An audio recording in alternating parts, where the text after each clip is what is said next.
बहुत समय पहले हिमालय की तलहटी में एक छोटा सा ग्राम था जिसका नाम था देवकुंड। यह गांव छोटा था पर उसकी मिट्टी में एक अद्भुत पवित्रता थी। लोग कहते थे कि कभी स्वयं महादेव इस घाटी में तपस्या करने आए थे और जहां उनकी पहली चरण धूल गिरी थी वहां यह गांव बस गया। गांव में हर गुरुवार को विशेष पूजा होती थी क्योंकि बुजुर्गों का कहना था कि गुरुवार महादेव का रथ गुरु दिवस है जिसमें भगवान अपने भक्तों के हृदय की पुकार सबसे जल्दी सुनते हैं। लेकिन धीरे धीरे गांव की पुरानी परंपराएं फीकी पड़ने लगी। नए युग की भागदौड़ में लोग अपनी चिंताओं में उलझ गए। महादेव का स्मरण कम होने लगा। गांव में दुख बढ़ने लगे, खेत सूखने लगे, पशु बीमार पड़ने लगे और लोगों के घरों में गरीबी घर करने लगी। गांव के मुखिया कहते किस्मत खराब है, कुछ कहते धरती रूठ गई, लेकिन कोई यह नहीं समझ पाया कि असल में गांव से भक्ति कम हो गई थी और भक्ति कम हो जाए तो जीवन का प्रकाश भी मंद पड़ जाता है। इसी गांव में एक युवक रहता था, आरव। उसका जीवन संघर्षों से भरा था। पिता बचपन में चल बसे, मां ने मजदूरी करके उसे पाला। वह बड़ा हुआ और पहाड़ों में लकड़ी काटने का काम करने लगा। मेहनत बहुत थी पर आमदनी बहुत कम। मां बीमार रहने लगी और आरव के लिए रोजमर्रा के खर्च भी मुश्किल हो गए। हर दिन एक नया संकट सामने आ जाता। एक गुरुवार की सुबह जब सूरज पहाड़ के पीछे से धीमे धीमे निकल रहा था, आरव मन में भारी चिंता लेकर जंगल की ओर जा रहा था। उसके कंधे पर कुल्हाड़ी थी पर मन बोझ से झुका हुआ था। रास्ते में एक बहुत वृद्ध साधु मिले जिनकी दाढ़ी घुटनों तक थी और आंखों में ऐसा तेज कि कोई भी उनसे आंख नहीं मिला पाता। उन्होंने आरव को पुकारा, बेटा क्या तू दुखी है? आरव ठिठक गया। वह किसी से अपनी पीड़ा नहीं कहता था, पर न जाने क्यों उस साधु की आवाज सुनते ही उसके भीतर सारा दुख उभर आया। उसने कहा, बाबा मेरा जीवन मानो अंधकार में डूब गया है। मां बीमार है, घर में भोजन नहीं, मेहनत करता हूं पर हाथ खाली रह जाते हैं, किस्मत साथ नहीं देती। साधु मुस्कुराए, किस्मत कभी साथ नहीं देती बेटा, किस्मत को साथ लाना पड़ता है और वह शक्ति सिर्फ एक है, महादेव। आरव ने कहा, मैं महादेव को मानता हूं बाबा, पर न जाने क्यों मेरी प्रार्थना सुनी ही नहीं जाती। साधु ने गंभीर होकर कहा, क्योंकि तू प्रार्थना करता है पर विश्वास नहीं करता। गुरुवार का दिन है, आज का दिन वह दिन है जब महादेव के द्वार पर की गई पुकार स्वयं ब्रह्मांड में गूंजती है। तू आज उनकी कथा सुन और उसी श्रद्धा से उनका नाम ले। तेरे जीवन के सारे कष्ट धीरे धीरे गलने लगेंगे। आरव ने सर झुका दिया। साधु ने उसे पास बैठाया और एक रहस्यमयी कथा सुनाना आरंभ की। एक ऐसी कथा जिसे सुनने मात्र से मन के अंधेरे खुद पिघल जाते हैं। साधु बोले, बहुत समय पहले जब पृथ्वी पर अधर्म बढ़ गया था, मनुष्य अपने दुखों में इतना डूब गया था कि उसे अपने भीतर की शक्ति दिखाई ही नहीं देती थी। वे देवताओं के नाम तो लेते थे लेकिन मन में संदेह रखते थे और संदेह भक्ति के प्रकाश को निगल जाता है। तब महादेव ने नंदी से कहा, अब समय आ गया है कि मैं स्वयं पृथ्वी पर उतरकर मनुष्यों को यह याद दिलाऊं कि उनकी मुक्ति उनके अपने भीतर है। महादेव ने योगी रूप धारण किया और एक निर्जन पर्वत पर तपस्या शुरू की। उनकी तपस्या इतनी प्रचंड थी कि धरती पर गर्म हवाएं चलने लगीं, हिमालय की बर्फ पिघलने लगी और आकाश में अद्भुत प्रकाश फैलने लगा। उस समय एक गरीब लकड़हारा जो तेरी ही तरह संघर्षों से भरा था, पर्वत की तलहटी में रहता था। उसे लोग राघव कहते थे। वह हर रोज अपनी बीमार पत्नी और बच्चों के लिए संघर्ष करता पर हाथ खाली रहते। एक दिन वह भी निराश होकर जंगल में रोने लगा। अचानक उसे लगा जैसे कोई उससे कह रहा हो, राघव रोने से कुछ नहीं बदलेगा, चल मेरे पास आ। राघव आवाज का पीछा करता गया और उस पर्वत पर पहुंच गया जहां महादेव तप में मग्न थे। वह अवाक खड़ा रह गया। महादेव की देह से निकलता दिव्य प्रकाश सूरज जैसा था, लेकिन आंखों को चुभता नहीं था बल्कि मन को शांत कर रहा था। राघव फूट पड़ा, बोला, महादेव आपने मुझे क्यों बुलाया? मैं तो एक तुच्छ मनुष्य हूं। तभी महादेव के ध्यान में खलल नहीं पड़ा। बिना आंख खोले उन्होंने कहा, मनुष्य तुच्छ नहीं होता राघव, मनुष्य की निराशा तुच्छ होती है। तू अपने भीतर के प्रकाश को भूल गया है। मैं तुझे वही प्रकाश याद दिलाने आया हूं। राघव ने कांपते हुए कहा, प्रभु मेरा जीवन दुखों से भरा है, गरीबी, बीमारी, कष्ट, मैं क्या करूं? महादेव ने धीरे से कहा, हर गुरुवार इस पर्वत पर आकर ओम नमः शिवाय का जप करना और अपनी पीड़ा मुझ में अर्पित कर देना। जो पीड़ा बांट देता है वह हल्का हो जाता है, और जिसे महादेव थाम लेते हैं उसे कोई छू नहीं सकता। यह कहकर महादेव पुनः ध्यान में लीन हो गए। राघव हर गुरुवार झप करने आने लगा। धीरे धीरे उसके भीतर का अंधकार मिटने लगा। पहले उसके मन में प्रकाश आया, फिर उसके जीवन में पत्नी की बीमारी कम होने लगी। उसके काम में बढ़ोतरी हुई, लोग उसे सम्मान देने लगे, और देखते ही देखते उसके घर में सुख का दीप जल उठा। साधु ने कहानी समाप्त की। उन्होंने कहा, बेटा आरव, दुख जीवन को अंधेरा बनाते हैं, लेकिन गुरुवार वह दिन है जब महादेव स्वयं सबसे करीब होते हैं। यदि तू पूरे विश्वास से गुरुवार को उनका स्मरण करेगा, तेरे भीतर का अंधेरा स्वयं हटने लगेगा। यह सुनकर आरव की आंखों में आंसू आ गए। उसने साधु के पैरों को छुआ और बोला, बाबा, क्या मैं भी अपनी किस्मत बदल सकता हूं? साधु मुस्कुराए। किस्मत नहीं बदल बेटा, किस्मत से ऊपर उठ, महादेव उसके बाद रास्ता बना देंगे। यह कहकर वे हवा में विलीन हो गए। आरव अवाक खड़ा रह गया। वह पूरे दिन इस अनुभव से भरा रहा। शाम होने पर उसने छोटे से दीपक में तेल भरा, मां के सिरहाने बैठा और महादेव का नाम लिया।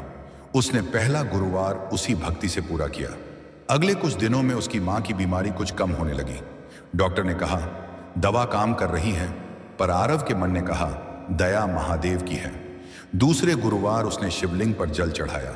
उसी दिन उसे जंगल में एक घायल व्यापारी मिला। आरव ने उसकी मदद की, उसे पानी पिलाया और गांव तक पहुंचाया। व्यापारी ने धन्यवाद करके कहा, मैं तुम्हारे लिए कुछ करूंगा। कुछ दिन बाद वही व्यापारी उसके घर आया और बोला, मैं अपने व्यापार के लिए पहाड़ी लकड़ियों की सप्लाई चाहता हूं, क्या तुम मेरा काम करोगे? मेहनताना अच्छा दूंगा। आरव की आंखों में चमक आ गई। तीसरे गुरुवार उसने पूरे मन से मंत्र जपा। उसी सप्ताह व्यापारी ने उसे बड़ी रकम दी। घर में पहली बार इतने पैसे आए। मां ने खुश होकर कहा, आरव, लगता है महादेव ने हमारी सुनी है। चौथे गुरुवार आस्था और प्रबल हो गई। आरव के भीतर जैसे कोई नया बीज अंकुरित हो गया था। उसे लगने लगा कि जीवन जितना कठिन था उतना ही सुंदर भी है, बस सही दिशा चाहिए। पांचवें गुरुवार उसने बड़े मन से भोजन बनाकर गरीब बच्चों में बांटा। उसकी मां ने कहा, बेटा, महादेव भक्तों की नहीं, भक्त महादेव की पहचान होते हैं। जब हम किसी का दर्द कम करते हैं तो महादेव का आशीर्वाद और तेज हो जाता है। छठे गुरुवार आरव की मां की बीमारियां लगभग समाप्त हो गईं। डॉक्टर ने कहा, यह चमत्कार है, पर आरव जानता था यह चमत्कार नहीं, आस्था की शक्ति थी। सातवें गुरुवार जब आरव मंदिर गया तो उसे वही वृद्ध साधु फिर दिखाई दिए। आरव ने दौड़कर उनके चरण पकड़े। बाबा, मेरी दुनिया बदल गई। कैसे? साधु ने मुस्कुराते हुए कहा, यह चमत्कार नहीं बेटा, यह तेरी भक्ति का फल है। महादेव किसी को दुख नहीं देते, दुख मनुष्य के कर्मों से आता है, और कर्म को बदलने की शक्ति गुरुवार की भक्ति में है। जो हर गुरुवार महादेव को स्मरण करता है उसका भाग्य बदलने लगता है, उसके मन में प्रकाश भरने लगता है, और जब मन प्रकाश से भर जाता है तो दुनिया के कष्ट उसका कुछ नहीं बिगाड़ पाते। आरव रो पड़ा। साधु ने उसके सिर पर हाथ रखा। आज से तू इस गांव में महादेव का संदेश फैलाना। लोगों से कहना कि उनके दुख महादेव दूर नहीं करते, बल्कि उन्हें सहने की शक्ति देते हैं, और धीरे धीरे दुख खुद ही समाप्त होने लगते हैं। यह कहकर साधु ने आकाश की ओर देखा। एक दिव्य ज्योति उन पर पड़ी और वे उसी ज्योति में विलीन हो गए। आरव समझ गया, वे साधु कोई सामान्य मनुष्य नहीं थे, वे स्वयं महादेव के दूत थे। उस दिन के बाद से देवकुंड गांव बदलने लगा। लोग गुरुवार के दिन दीप जलाने लगे, मंत्र जपने लगे, दुख साझा करने लगे। गांव में प्रेम बढ़ने लगा, खेतों में हरियाली लौट आई, पशु स्वस्थ होने लगे, घरों में संपन्नता आ गई, और लोग कहते, गुरुवार की यह पावन कथा जिसने भी सुनी उसके जीवन का अंधेरा मिट गया। और सच भी यही था, क्योंकि महादेव कहते हैं, भक्ति वह दीप है जो मन के अंधेरे को नहीं, किस्मत के अंधेरे को मिटाता है। आरव का जीवन बदल चुका था, लेकिन महादेव की कृपा केवल उसकी व्यक्तिगत सुख संपन्नता के लिए नहीं थी। यह परिवर्तन एक बड़ी भूमिका निभाने वाला था, जिसका संकेत स्वयं साधु ने दिया था। तू अब संदेशवाहक बनेगा। जिस दिन से यह बात उसके मन में अंकित हुई, उसी दिन से आरव का भीतर जागरण शुरू हुआ। अब वह लकड़ी काटने वाला साधारण युवक नहीं रहा था। अब वह भीतर से किसी और ही तरह की शक्ति से भर चुका था, जैसे किसी ने उसके हृदय में एक दीप जला दिया हो जो बुझता नहीं था। हर गुरुवार वह लोगों के घर घर जाकर कहता, आज का दिन महादेव का है, दुख मत छिपाओ, दुख बोझ बन जाता है, उसे महादेव को अर्पित कर दो। लोग पहले हिचकिचाते थे, लेकिन आरव की आंखों में जो विश्वास था वह किसी भी तर्क या डर से बड़ा था। धीरे धीरे गांव वाले उसकी बातें सुनने लगे।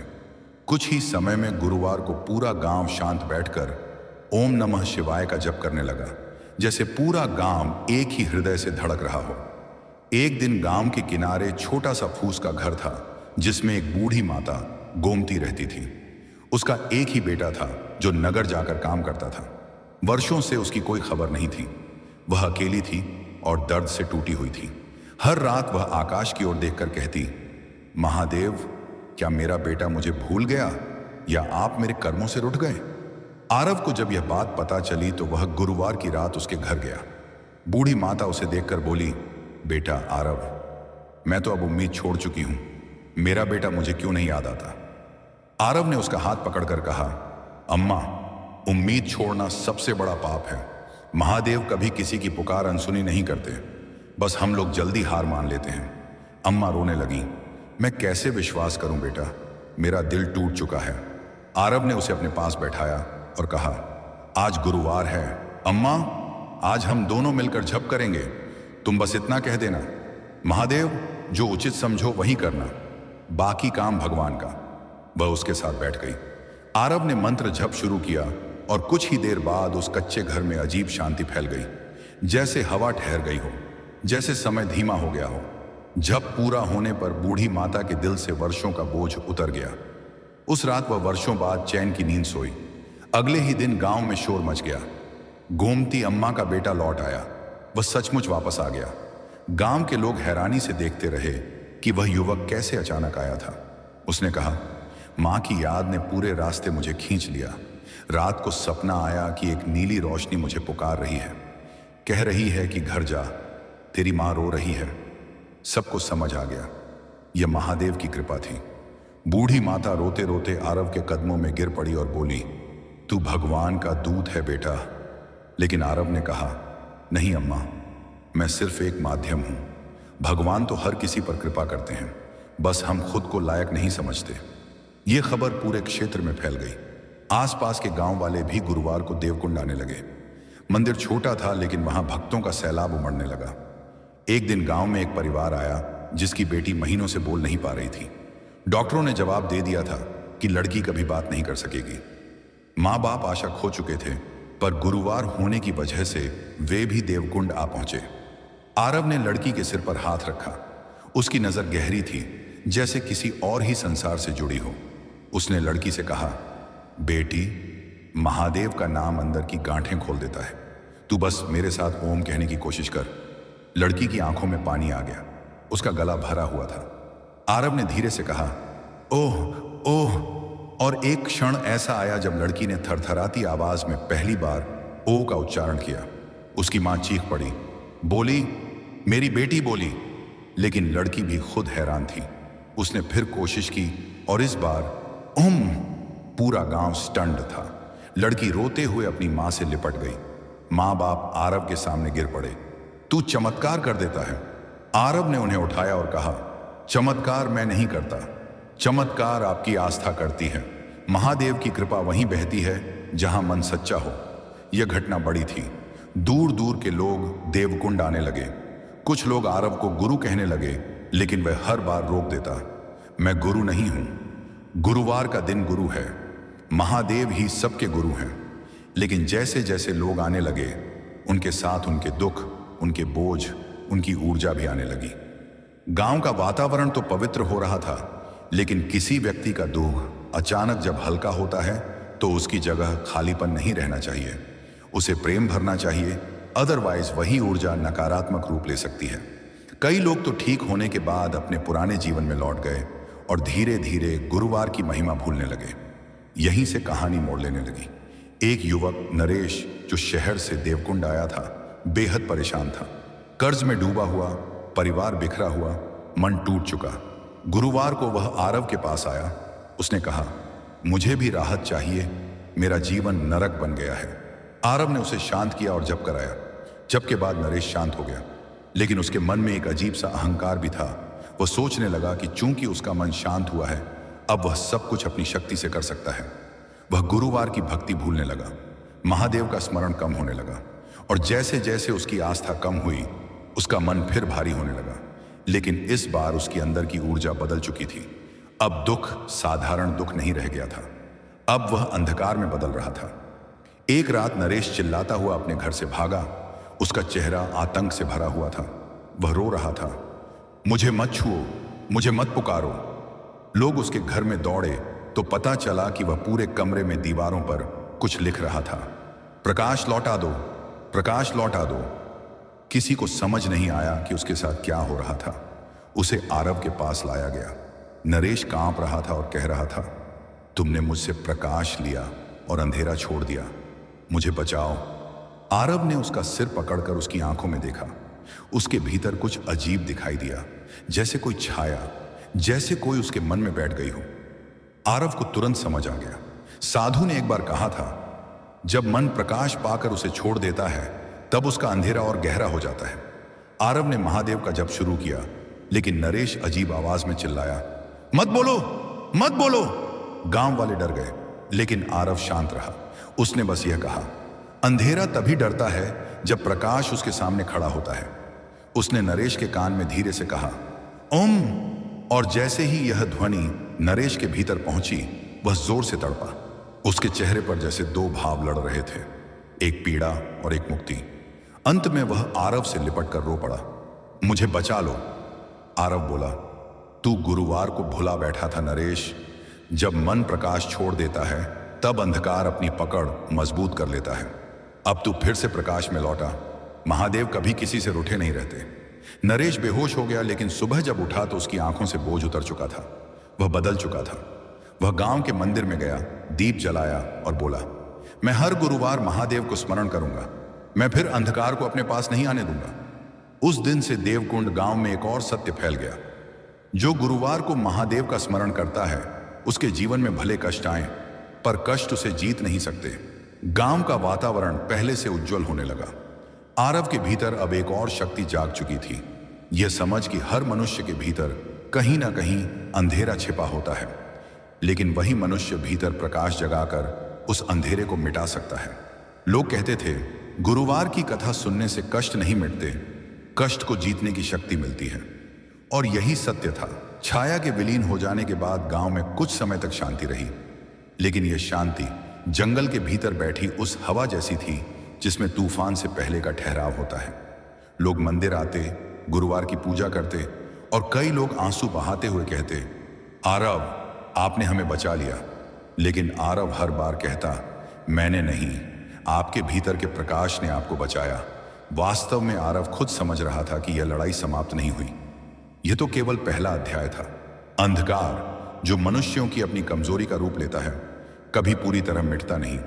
वह केवल पीछे हटता है और फिर धीरे से वापस आता है जहां उसे स्थान मिलता है। कुछ दिन बीते ही थे कि देवकुंड में एक अनोखा आदमी आया। वह नगर से आया हुआ लग रहा था। कपड़े महंगे थे, चलने का तरीका आत्मविश्वास से भरा हुआ, और आवाज में अजीब सा अभिमान। उसने मंदिर में प्रवेश किया और बोला, मैंने सुना है यहां चमत्कार होते हैं, मैं देखने आया हूं। उसकी आवाज में चुनौती थी, श्रद्धा नहीं। लोगों ने देखा कि वह कौन है, क्योंकि ऐसा व्यक्ति उन्होंने पहले नहीं देखा था। उसने खुद को राघव सेठ बताया, एक धनवान व्यापारी जो पूरे नगर में अपनी बात मनवाने के लिए प्रसिद्ध था। उसने आरव को देखा और कहा, तुम वही हो ना जिसके मंत्र से लोग ठीक हो जाते हैं?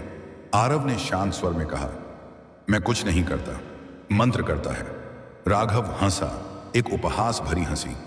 चमत्कार उसी के साथ होते हैं जिसके पास शक्ति हो, और मैंने अपने जीवन में कभी किसी को मुफ्त में शक्ति मिलते नहीं देखा। बताओ तुम्हें क्या मिला इसके बदले? आरव ने सिर हिलाया, मुझे कुछ नहीं चाहिए, मैं सिर्फ महादेव का नाम जपता हूं। शक्ति उन्हीं की है, मेरा कोई हिस्सा नहीं। राघव की आंखों में जिज्ञासा से ज्यादा शक था। अगर शक्ति तुम्हारी नहीं तो फिर यह सारी भीड़ तुम्हें गुरु क्यों मानती है?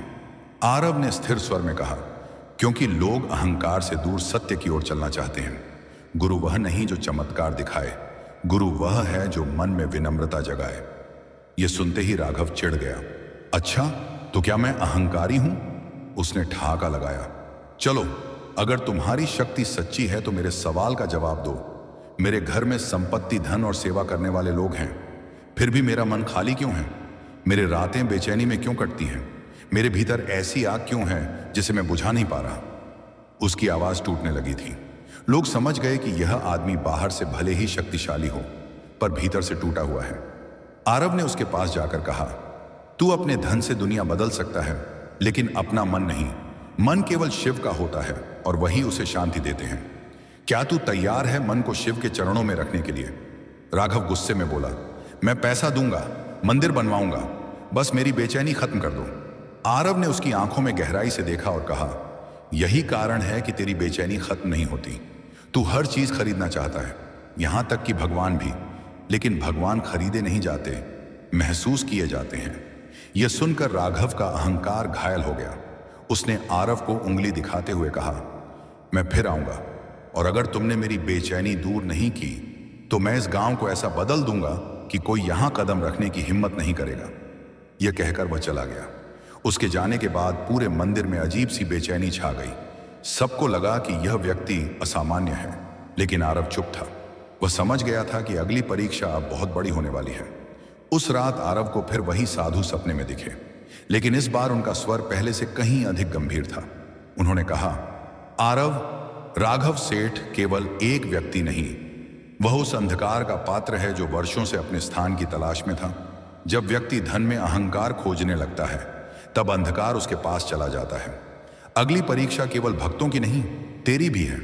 आरव हतप्रभ था। मेरी? साधु ने कहा, हां, क्योंकि अब यह केवल मन की परीक्षा नहीं, यह विश्वास की परीक्षा है। अंधकार तब जन्म लेता है जब मनुष्य सत्य पर सवाल करता है, और राघव अपनी बेचैनी शांत करने नहीं, सत्य को चुनौती देने आया है। सावधान रह। सुबह होते ही पूरे गांव में चर्चा फैल चुकी थी कि राघव सेठ वापस आने वाला है, और सच में दोपहर होते होते 5 गाड़ियों का काफिला गांव में आ पहुंचा। राघव के साथ उसके आदमी थे, हाथ में डंडे और चेहरे पर दबदबा। राघव मंदिर आया और जोर से बोला, आरव, बाहर आओ। आरव शांत चेहरा लिए बाहर आया। गांव वाले डरते हुए उसके पीछे पीछे खड़े थे। राघव ने कहा, आज गुरुवार है, आज तुम कहते हो कि महादेव कृपा करते हैं, है ना? तो आज मेरी बेचैनी दूर करो। उसकी आंखें लाल थीं जैसे रात भर सोया नहीं हो। आरव ने शांत स्वर में कहा, तेरी बेचैनी तूने खुद पैदा की है।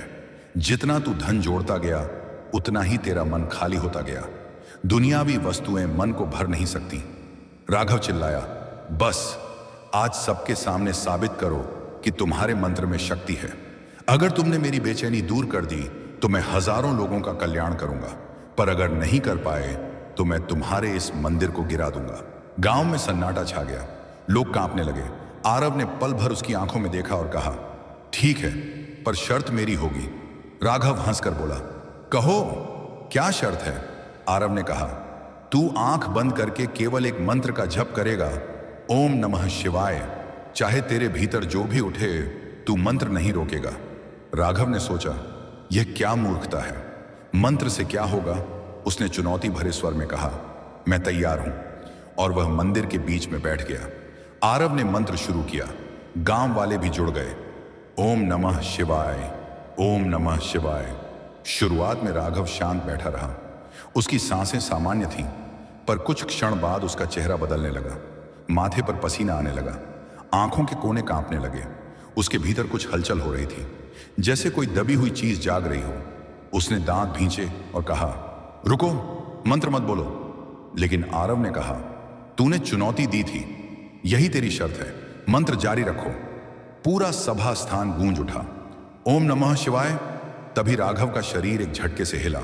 उसने आंखें कसकर बंद की और जैसे पुरानी यादें उसके मन में बाढ़ की तरह उमड़ने लगीं। उसने देखा, वह बच्चा था। पिता उसे डांट रहे थे, तू निकम्मा है, तू कभी कुछ नहीं कर सकेगा। ये शब्द उसके दिल में जहर की तरह घुसे हुए थे। फिर उसने देखा, युवा अवस्था में लोग उसे तिरस्कार से देखते थे। उसने सोचा था कि धन कमाकर वह सबको अपनी शक्ति दिखाएगा, लेकिन वह जितना धन कमाता गया, उसके भीतर का खालीपन उतना बढ़ता गया। लोग उसके आगे झुकते थे, लेकिन उसे प्रेम नहीं करते थे। उसके मन की आवाज कह रही थी, तू कितना अकेला है, कितना टूटा हुआ। राघव चिल्लाया। बस ये मत दिखाओ, मुझे नहीं देखना। लेकिन मंत्र रुक ही नहीं रहा था। ओम नमः शिवाय, ओम नमः शिवाय। और फिर उसने जो देखा उसने राघव को तोड़ दिया। उसने अपने भीतर वह छाया देखी, वही छाया जो देवकुंड में प्रकट हुई थी। वह छाया उसके कान में बोली, मैं तेरे भीतर जन्म लिया था, तेरे अहंकार से, तेरी लालसा से, तेरे घावों से मैं तुझे हमेशा खाली रखूंगी। राघव जमीन पर गिर पड़ा, उसका शरीर कांप रहा था। उसने आरव की ओर देखा। मुझे बचा लो, मैं डूब रहा हूं।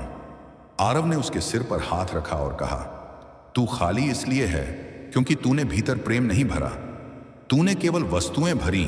अब मंत्र को खुद को भरने दे। राघव रोने लगा। 40 साल के घाव बहते आंसुओं में बदल गए। पूरे गांव ने पहली बार देखा कि एक धनी, शक्तिशाली, अहंकारी व्यक्ति बच्चा बनकर भगवान के आगे टूट रहा था।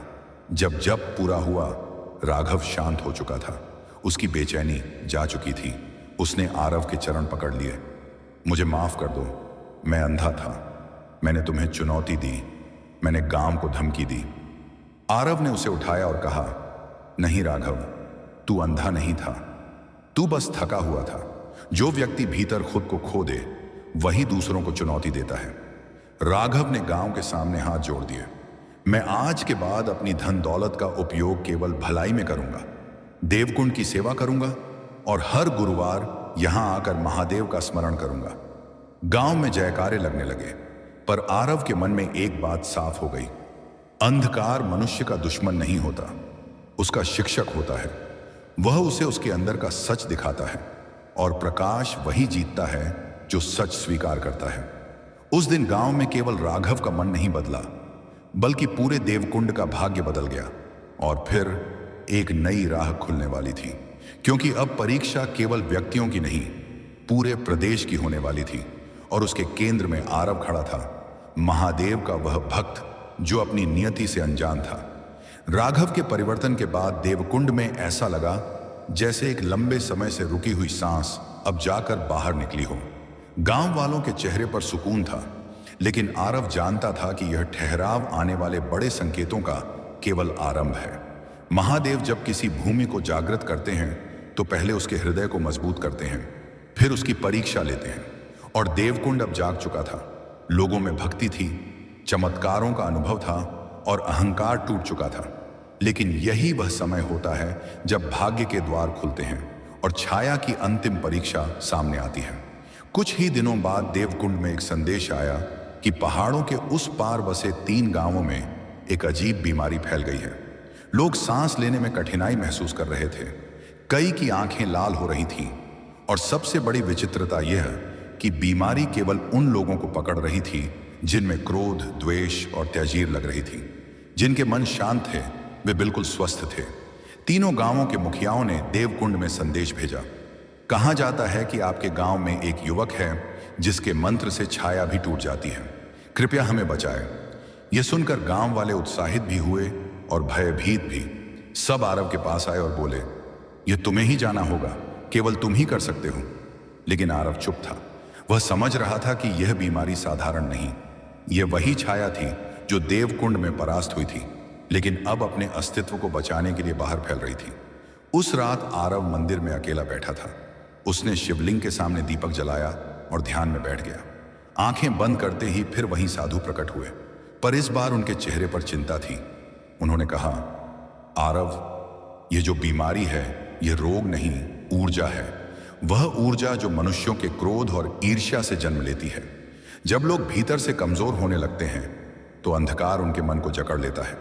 यह बीमारी मन से फैल रही है, शरीर से नहीं। अगर तू वहां गया तो 3 में से 2 बातें हो सकती हैं, या तो तू उन्हें प्रकाश देगा या तो खुद अंधकार का लक्ष्य बन जाएगा। आरव ने पूछा, तो क्या मुझे जाना चाहिए? साधु बोले, जाना पड़ेगा, लेकिन याद रख, जब तू देवकुंड से बाहर जाएगा तेरी शक्ति केवल मंत्र से नहीं बचेगी, बल्कि तेरे मन की स्थिरता से बचेगी। जरा सा भी डगमगाया तो अंधकार तुझे अपना माध्यम बना लेगा। यह कहकर साधु गायब हो गए। सुबह होते ही आरव चल पड़ा। कई गांव वाले भी साथ चलना चाहते थे, पर उसने कहा, यह यात्रा अकेली है। भीड़ से प्रकाश नहीं बढ़ता, प्रकाश मन से बढ़ता है। वह अकेला गया। रास्ता कठिन था, घने जंगल, ऊंचे पहाड़ और बीच बीच में सुनाई देती रहस्यमयी आवाजें, जैसे कोई फुसफुसा रहा हो, लौट जा, लौट जा। ये छाया की आवाज थी। लेकिन आरव चलता रहा। जब वह पहले गांव पहुंचा तो दृश्य चौंकाने वाला था। लोग चुपचाप बैठे थे, चेहरों पर थकान, आंखों में अजीब सी चमक। किसी किसी ने अपने घर की दीवारों पर विचित्र चिन्ह बना रखे थे। गांव का मुखिया आरव के सामने आया। उसका चेहरा पीला था, आवाज टूटी हुई। हम सब खत्म हो रहे हैं। ये बीमारी नहीं, कोई श्राप है। हमने कई पूजा पाठ किए पर कुछ नहीं बदला। आरव ने मुखिया की आंखों में देखा। वहां डर नहीं, छाया थी। उसने धीरे से कहा, तुम लोग गुरुवार का व्रत रखते थे? मुखिया ने कहा, हां, पर पिछले कुछ महीनों में हमने छोड़ दिया। लोग कहते थे कि भगवान इतना भी क्या नाराज होंगे। आरव ने समझ लिया, जहां श्रद्धा कमजोर पड़ती है वहां अंधकार तेजी से पनपता है। उसने पूरा गांव मंदिर में बुलाया और कहा, आज हम सब मिलकर जप करेंगे, लेकिन जप केवल आवाज का नहीं, मन का होगा। जिसके मन में छल होगा वह सहन नहीं कर पाएगा, जो सच्चा होगा वह बच जाएगा। जप शुरू हुआ। ओम नमः शिवाय। शुरुआत शांत थी। कुछ ही क्षणों में लोगों के चेहरे एक बदलने लगे। किसी के चेहरे पर डर था, किसी की आंखों में जलन, किसी के शरीर में कंपन। कुछ लोग अचानक हंसने लगे, जोर जोर से, पागलों की तरह। कोई जमीन पर गिर पड़ा और छटपटाने लगा। यह बीमारी नहीं, भीतर का अंधकार था जो मंत्र से जल रहा था। तभी एक आदमी चीखता हुआ उठ खड़ा हुआ, बस करो, मंत्र रोक दो, मैं नहीं सुन सकता। उसकी आंखें लाल थीं, जैसे भीतर आग जल रही हो। आरव उसके पास गया और शांत आवाज में कहा, तू डर रहा है क्योंकि तूने खुद को अंधेरे में फेंका है, लेकिन अब भी प्रकाश को स्वीकार कर सकता है। बोल ओम नमः शिवाय। आदमी कांपने लगा, उसकी आंखों से आंसू बहने लगे। उसने पहली बार बोलने की कोशिश की, ओ, लेकिन जैसे ही आवाज निकली उसका शरीर हल्का हो गया। वह जमीन पर बैठ गया और रोने लगा। उसके पीछे और लोग भी टूटने लगे। जब बढ़ता गया, गांव बदलता गया। एक एक करके अंधकार टूटने लगा। जब पूरा हुआ तो गांव में हवा बदल चुकी थी, जैसे कोई भारी बोझ हट चुका हो। मुखिया ने आरव के पैर पकड़ लिए। आपने हमें जीवित कर दिया। यह रोग शरीर का नहीं था, हमारी आत्मा का था। हम श्रद्धा से दूर हो गए थे। आरव बोला, श्रद्धा टूटते ही मनुष्य का मन खाली हो जाता है और खाली मन अंधकार का घर बन जाता है। पहला गांव बच गया, लेकिन असली चुनौती अभी बाकी थी। दूसरे गांव में स्थिति और भी बदतर थी। वहां लोग केवल बीमार नहीं थे, वे एक दूसरे से लड़ने लगे थे। भाई भाई से दुश्मनी कर रहा था, पति पत्नी पर आरोप लगा रहा था, बच्चे माता पिता से दूर भाग रहे थे, जैसे सभी संबंधों की जड़ में जहर घुस गया था। यह बीमारी का नहीं, ऊर्जा के विघटन का संकेत था। आरव जैसे ही गांव में पहुंचा, कुछ लोग उसके पास दौड़े। तुम्हें देखकर अच्छा लगा, हमें बचा लो। लेकिन तभी भीड़ का दूसरा हिस्सा चिल्लाया, यह जादूगर है, इसे बाहर निकालो, यही हमारी मुसीबत का कारण है। लोग एक दूसरे से भिड़ने लगे। आरव के सामने यह स्पष्ट हो गया, यहां मंत्र केवल बीमारी नहीं हटाएगा, यहां पहले मन की हिंसा शांत करनी होगी। उसने ऊंची आवाज में कहा, रुको। उसकी आवाज में ऐसी गूंज थी कि पूरा गांव थम गया। तुम लोग लड़ क्यों रहे हो? भीड़ में से एक आदमी बोला, क्योंकि हमारे भीतर आग है, हमें किसी बात पर नियंत्रण नहीं रहता। दूसरे ने कहा, हम एक दूसरे को गलत समझने लगे हैं, लगता है जैसे सब दुश्मन हैं। आरव बोला, यह बीमारी नहीं, यह क्रोध से उत्पन्न अंधकार है। उसने लोगों को कहा कि सब एक ही स्थान पर इकट्ठा हों और बीच में दीप जलाया। फिर जप शुरू किया, लेकिन इस बार मंत्र का प्रभाव भिन्न था। लोग मंत्र सुनते ही रोने लगे, चीखने लगे। किसी ने अपने बाल पकड़ लिए, किसी ने जमीन पर सिर पटक दिया। यह सब देखकर कई लोग डर गए, लेकिन आरव बोला, डर मत, यह अंधकार की विदाई है। जब वह जाता है तो वह मन को हिलाता है। कई लोग धीरे धीरे शांत हो गए, कई का क्रोध जैसे पिघल कर आंसू बन गया। कुछ देर बाद गांव में एक ऐसी शांति फैल गई जो वर्षों से अनुपस्थित थी। अब 2 गांव बच चुके थे, लेकिन तीसरा गांव सबसे भयानक था। वहां कोई बाहर नहीं आता था। कहा जाता था कि गांव में कदम रखते ही इंसान पागल हो जाता है। लोग कहते थे वहां छाया का राज है। आरव ने जाना तय किया। जैसे ही वह तीसरे गांव की सीमा पर पहुंचा, अजीब ठंड ने उसे घेर लिया। सड़कें खाली थीं, घरों के दरवाजे आधे खुले थे। ऐसा लग रहा था मानो लोग अचानक गायब हो गए हों। हवा में सन्नाटा था, बिल्कुल निर्जीव। अचानक एक बच्चा वहां दौड़ता हुआ आया। उसका चेहरा पीला, आंखें डरी हुई। उसने आरव का हाथ पकड़ लिया। मुझे बचाओ, आरव ने पूछा। क्या हुआ? बच्चा रोते हुए बोला, गांव वाले सब पागल हो गए हैं। वे कहते हैं अंधेरे का देवता आ गया है। वे कहते हैं प्रकाश झूठ है। वे एक दूसरे को मारने पर उतारू हैं। तभी दूर से आवाज आई, एक गहरी शैतानी हंसी। वह वही छाया थी जिसे देवकुंड में परास्त किया गया था। उसने गांव के केंद्र में अपना ठिकाना बना लिया था। आरव आगे बढ़ा और देखा, गांव के मंदिर के अंदर काला धुआं घूम रहा था। अचानक वह धुआं एक विशाल आकृति में बदल गया। वहीं छाया। उसने कहा, मैंने तुझे चेतावनी दी थी आरव, जहां प्रकाश बढ़ता है वहां मैं भी बढ़ता हूं। तूने 2 गांव बचाए, लेकिन यह गांव मेरा है। यहां लोग वर्षों से क्रोध, ईर्ष्या और घृणा में जिए हैं। यह अंधकार मेरा घर है। आरव ने शांत स्वर में कहा, छाया कभी घर नहीं बनाती, वह केवल उन मनों में रहती है जो प्रकाश से भागते हैं। छाया गर्जी, और तू क्या कर लेगा? यहां कोई तेरी बात नहीं सुनेगा। तभी गांव वाले मंदिर के बाहर आने लगे। उनकी आंखें लाल थीं, जैसे उनमें किसी और की चेतना समा गई हो। वे चिल्लाने लगे, प्रकाश झूठ है, अंधकार ही सच्चा है। यह देखकर बच्चा रोने लगा। ये मेरे माता पिता हैं, ये ऐसे नहीं थे। आरव ने बच्चे के सिर पर हाथ रखा और कहा, हम उन्हें वापस लाएंगे। फिर उसने आंखें बंद की और जप शुरू किया, ओम नमः शिवाय। शुरुआत में आवाज धीमी थी, लेकिन जैसे ही दूसरी बार मंत्र उच्चारित हुआ, पूरा वातावरण कांप गया। छाया पीछे हटने लगी। वह तड़पने लगी, नहीं नहीं। गांव वाले गिरने लगे। किसी के हाथ कांपे, किसी की आंखें धुंधली हुईं। कुछ लोगों की चेतना लौटने लगी। तीसरी बार मंत्र गूंजा और पूरा मंदिर प्रकाश से भर गया, जैसे कोई सूर्य भीतर से फट पड़ा हो। छाया चीखी, आरव, तू मुझे नहीं मिटा सकता। मैं फिर लौटूंगी। मैं हर जगह हूं, हर मन में।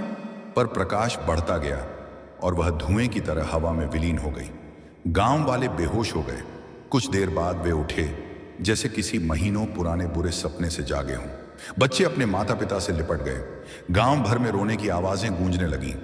आरव बाहर आया। तीनों गांव बच चुके थे, पर उसके मन में एक सत्य और स्पष्ट हो गया।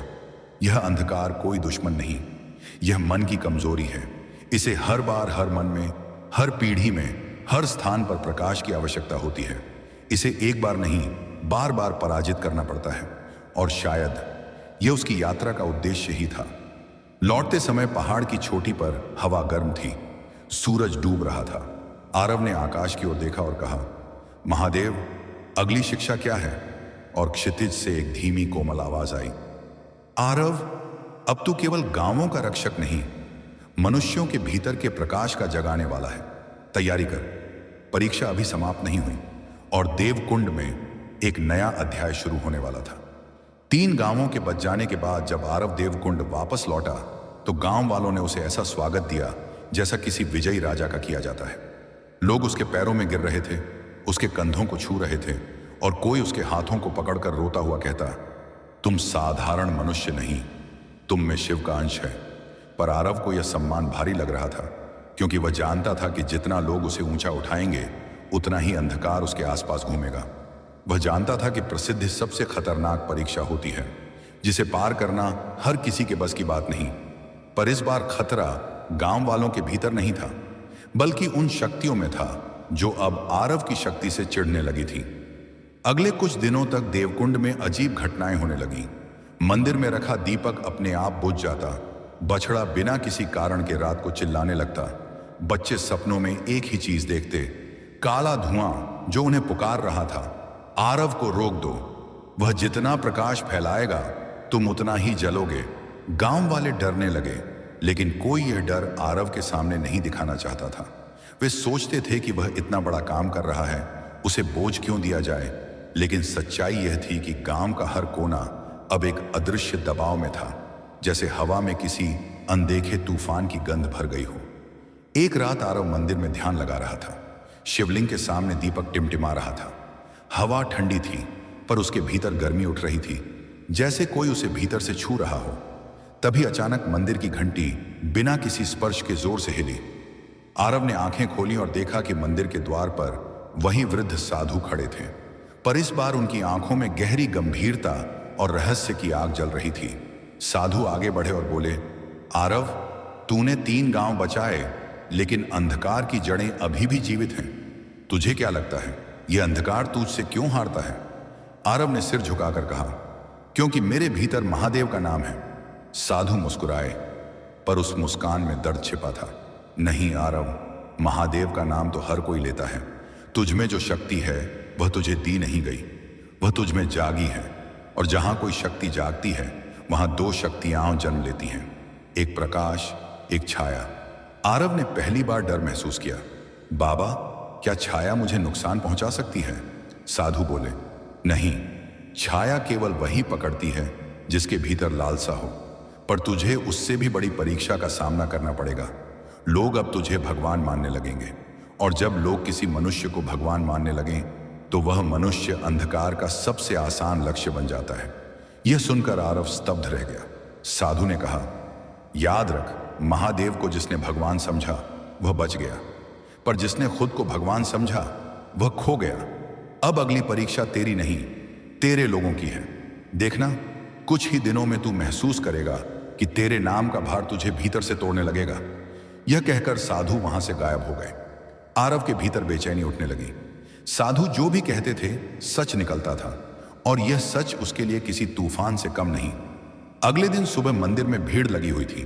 लोग आरव को देखते ही कहते, हमारी रक्षा करो, हमारे घर में अजीब आवाजें आती हैं, मेरा बच्चा रात भर रोता है, मेरी गाय दूध देना बंद कर चुकी है, हम पर कोई श्राप है। आरव ने सबको शांत करने की कोशिश की, पर अचानक एक आदमी भीड़ से चिल्लाते हुए आगे आया, बस करो, तुम लोग इसे क्यों भगवान बना रहे हो? यह साधारण आदमी है। वह आदमी था करण, गांव का सबसे शिक्षित युवक, पर उसका चेहरा आज बदला हुआ था। उसकी आंखों में ईर्ष्या थी, जलन थी।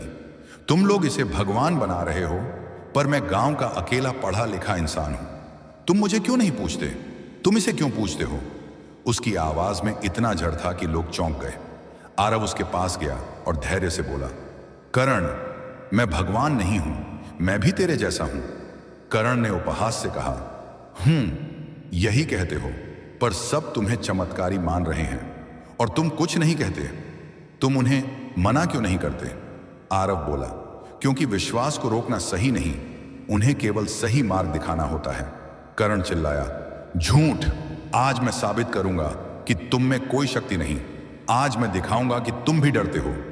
वह मंदिर में रखे दीपक की ओर बढ़ा और जोर से बोला, अगर यह सच में शिव का दीप है, इसे मैं अभी बुझा दूंगा।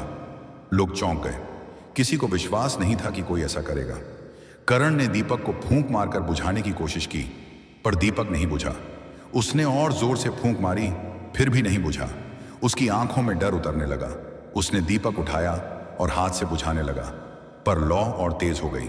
करण ने चीखते हुए दीपक को फेंक दिया, पर उसे आग नहीं लगी। लोग दंग रह गए।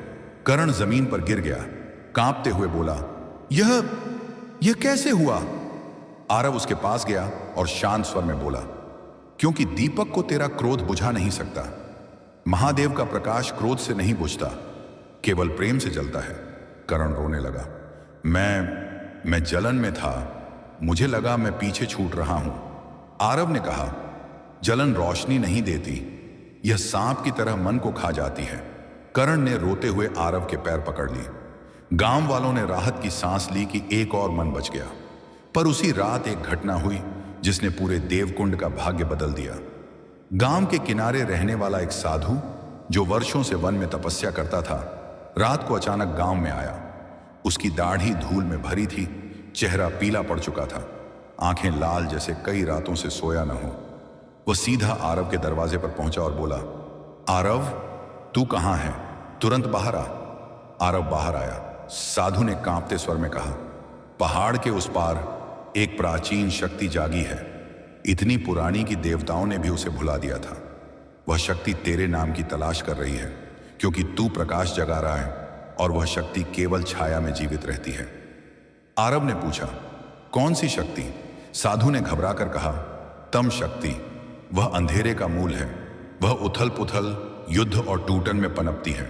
3 गांवों में जो तुमने देखा वह उसकी परछाई भर थी, पर अब असली छाया जाग रही है और वह तेरी परीक्षा लेने आएगी गुरुवार की रात।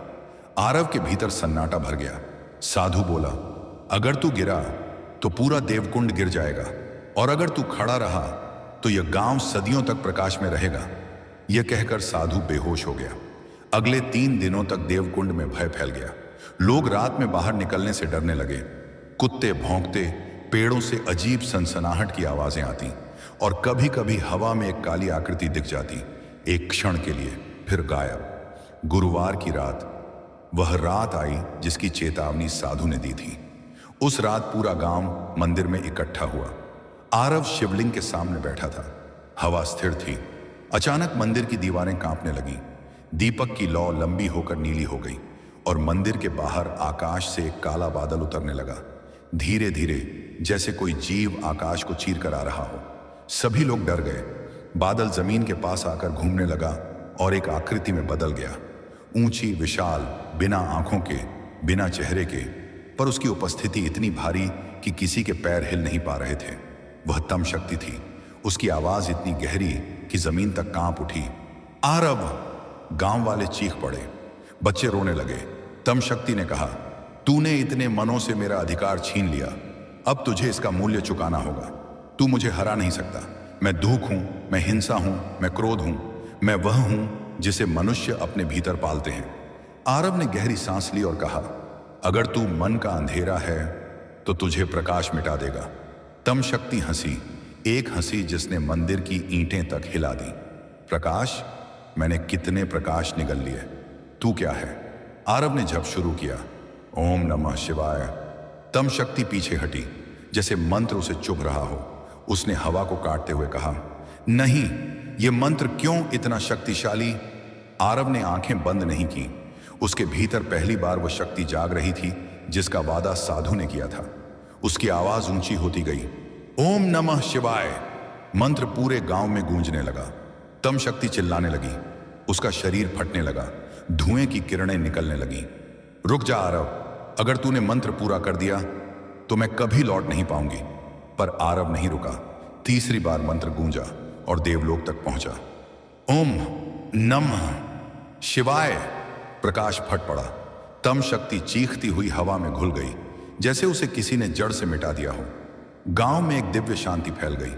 लोगों की आंखें आंसुओं से भरी थीं। आरव थककर शिवलिंग के पास बैठ गया। तभी शिवलिंग से एक हल्की नीली किरण उसकी ओर बढ़ी और उसके हृदय में समा गई। एक आवाज उसके भीतर गूंजी, आरव, तूने असंभव कर दिखाया। तू प्रकाश का वाहक है। अब तेरी यात्रा केवल देवकुंड तक सीमित नहीं, पूरा संसार तेरे इंतजार में है। और उस दिन देवकुंड का इतिहास बदल गया। लोग कहते हैं कि उस रात के बाद देवकुंड की हवा भी पवित्र हो गई। अंधकार कभी भी वहां कदम नहीं रख सका। और आरव, वह मनुष्य नहीं बल्कि महादेव के प्रकाश का रक्षक बन चुका था। तम शक्ति के विनाश के बाद देवकुंड में ऐसा प्रतीत हुआ मानो समय रुक गया हो। हवा हल्की, शांत और सुगंधित हो गई थी। लोग गांव के चारों ओर मीलों तक जाते तो उन्हें एक बात बार बार महसूस होती, जैसे किसी अदृश्य शक्ति ने उस भूमि को ढांक लिया हो। पेड़ अधिक हरे दिखते, जल बहता हुआ अधिक निर्मल दिखता और रात में तारे अधिक चमकते। यह देवकुंड अब साधारण गांव नहीं रहा। यह महादेव के प्रकाश से स्पर्शित एक पवित्र भूमि बन चुका था। मंदिर की घंटी बिना स्पर्श के हर सुबह बज जाती, जैसे स्वयं महादेव आने वाले दिन का आशीर्वाद दे रहे हों। पर इन सब के बीच सबसे बड़ा परिवर्तन आरव में आया। तम शक्ति के विलय के क्षण में शिवलिंग से जो नीली किरण उसके हृदय में समाई थी, वह केवल ऊर्जा नहीं थी, वह एक दिव्य आदेश था। एक शक्ति जो उसे दृष्टि दे रही थी, केवल आंखों की दृष्टि नहीं, चेतना की दृष्टि। अब आरव केवल लोगों के शब्द नहीं सुनता था, वह उनके भीतर की ऊर्जा महसूस करता था। कोई व्यक्ति उसके सामने आता तो वह तुरंत पहचान लेता कि उसके भीतर प्रकाश अधिक है या छाया। वह किसी व्यक्ति की मुस्कान देखकर जान जाता कि वह सच्ची है या नकली। उसकी यह शक्ति कभी किसी पर बोझ नहीं बनी, क्योंकि वह इसे प्रयोग ही तब करता जब सामने वाला व्यक्ति संकट में हो। पर अब उसके भीतर एक और चीज जन्म ले चुकी थी, अद्भुत स्थिरता। जैसे उसके मन में कोई तरंग न उठती हो, न भय, न क्रोध, न निराशा, न घबराहट। जैसे उसका मन हिमालय के मध्य में खड़े एक शांत अटूट पर्वत जैसा हो गया था।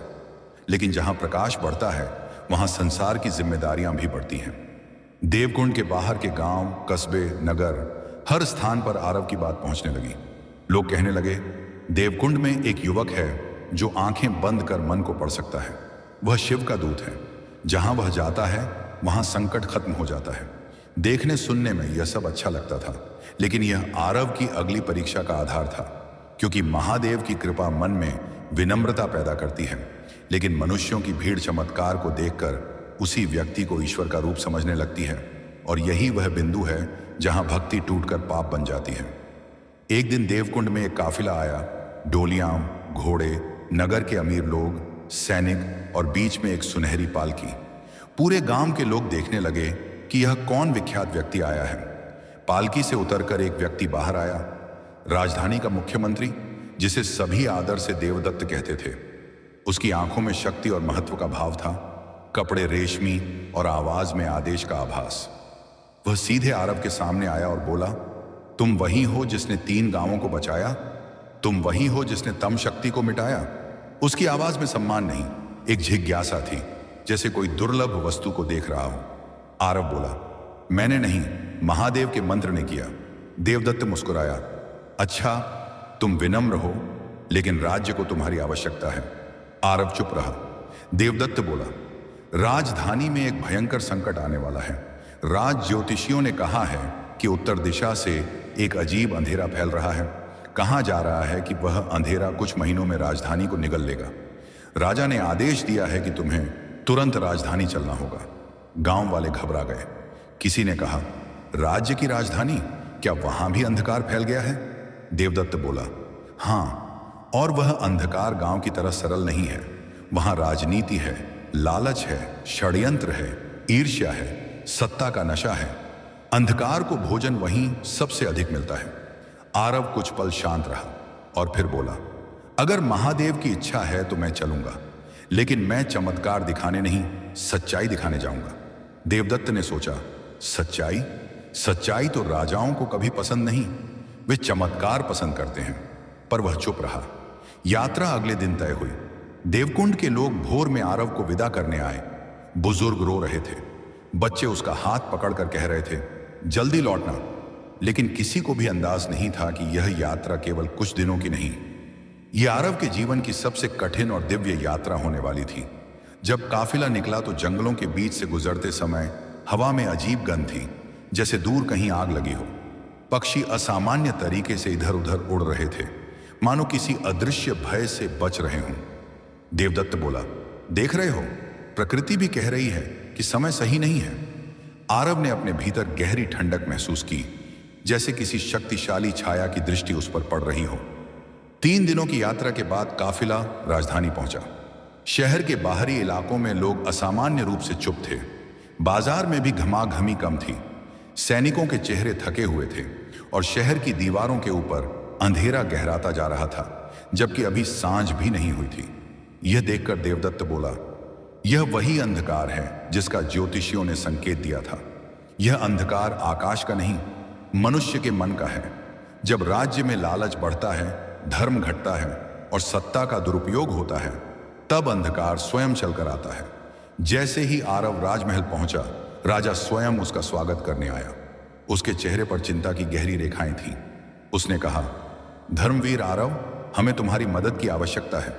आरव बोला, मैं महादेव का भक्त हूं, जो करना होगा उनके आदेश से करूंगा। राजा ने उसे भीतर ले जाकर एक ऊंचे बुर्ज की ओर संकेत किया। संध्या के समय वहां खड़े होना, तुम खुद देखोगे कि राज्य पर क्या मंडरा रहा है। शाम हुई। आरव उस बुर्ज पर खड़ा हुआ और जैसे ही सूरज डूबने लगा, पूरे आकाश में एक काला पर्दा फैल गया। यह साधारण बादल नहीं था, यह धुआं नहीं था, यह एक जीवित अंधेरा था, धीरे धीरे राज्य की ओर बढ़ता हुआ।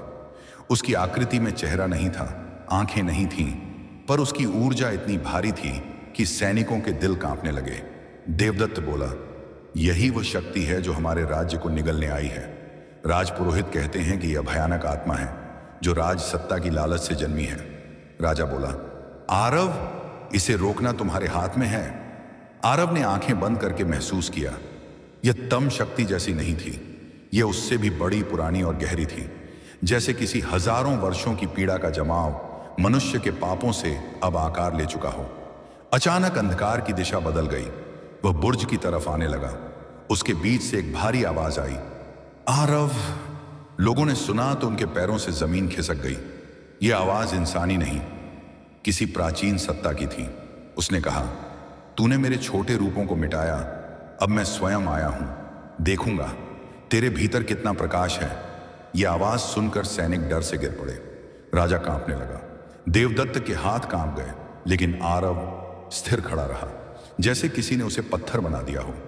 अंधकार बुर्ज के पास आया। हवा बर्फ जैसी ठंडी हो गई।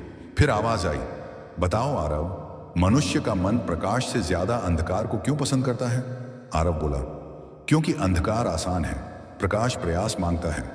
अंधकार हंसा, सही कहा, मनुष्य आसान रास्ता पकड़ता है, इसलिए मैं हर जगह हूं, तुम मुझे कैसे रोकोगे? आरव ने कहा, प्रकाश से। छाया गरजी, कौन सा प्रकाश?